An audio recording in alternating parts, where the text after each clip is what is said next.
Hoke, Sampson, and Scotland.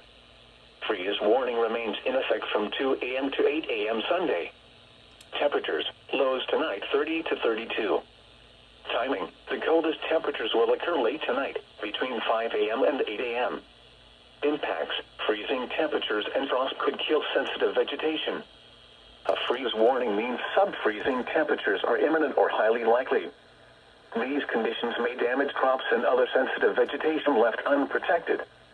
A freeze warning means sub-freezing temperatures are imminent or highly likely.